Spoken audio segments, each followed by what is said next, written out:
Well, you're tired of all these winter storms jacking up your heating bills? Well, now there is a different kind of storm brewing in D.C. that may give some electric bills a real jolt, try an 80% jolt. Testimony by an Obama energy official this week exposing that shocking number. It's all stemming from a new EPA rule for coal-powered plants in the name of fighting global warming. And, Mike, you say it's another example of D.C.'s social engineering that ignores the real cost to all of us. And let me just play a soundbite from the president when he was running for president back in 2008 about what he really thought about coal energy. If somebody wants to build a coal-powered plant, they can. It's just that it will bankrupt them. And that's exactly, Mike, what's happened to a lot of companies. David, this is one of the few promises that President Obama has made good on.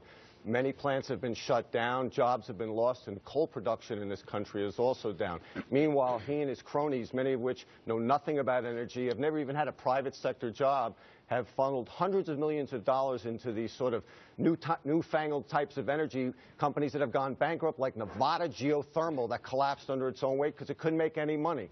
Yeah, that's a great point. The real-life experience. There's not much of it in the cabinet. But, Bill, you say it's a good thing that people's energy bills are going up. Why? Well, sort of. Coal is dirty. And one way or another, the people who burn it ought to be paying for the damage they cause to the rest of us. Now, it just so happens there is zero political support in this country for a carbon tax.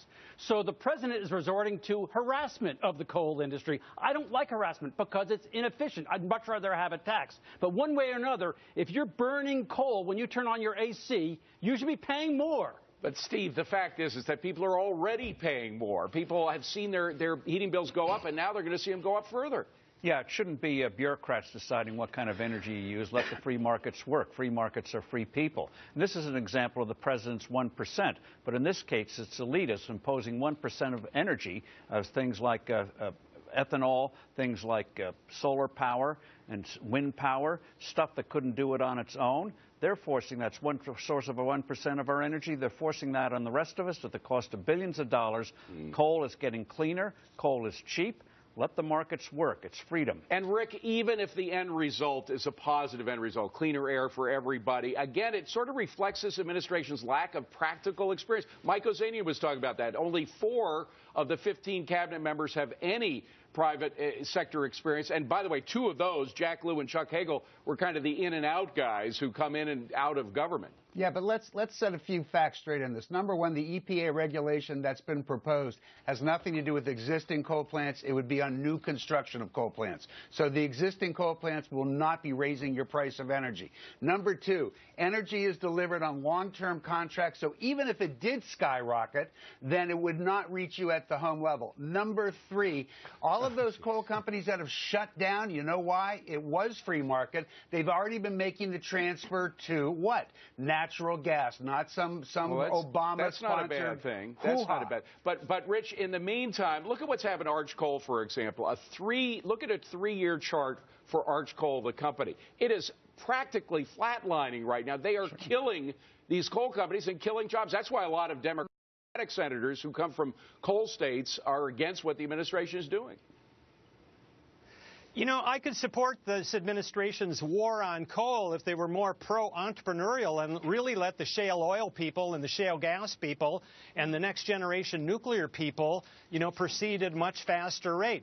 New York had a big horse manure pollution problem 120 years ago, and it wasn't the EPA that stopped it. There was no EPA. It was Henry Ford and automobiles. So, we've got to look at this. We've got to encourage entrepreneurship in the pro-energy sectors. Yeah, well, Sabrina, some people say they have another manure problem inside the Beltway right now. We won't go into that. But the fact is that real jobs are at stake. Not only heating bills at home, but real jobs of folks who work for coal companies.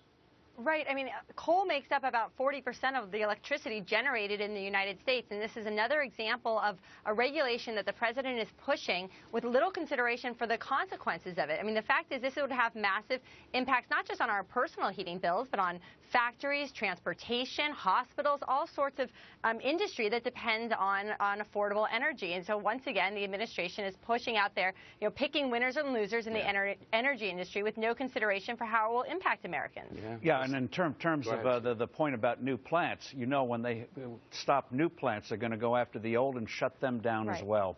All right. Well, we all have solar energy and windmills to rely on. Why are you guys why forgetting that worry? natural gas exists? So how would you like it if green protesters like these showed up on your doorstep?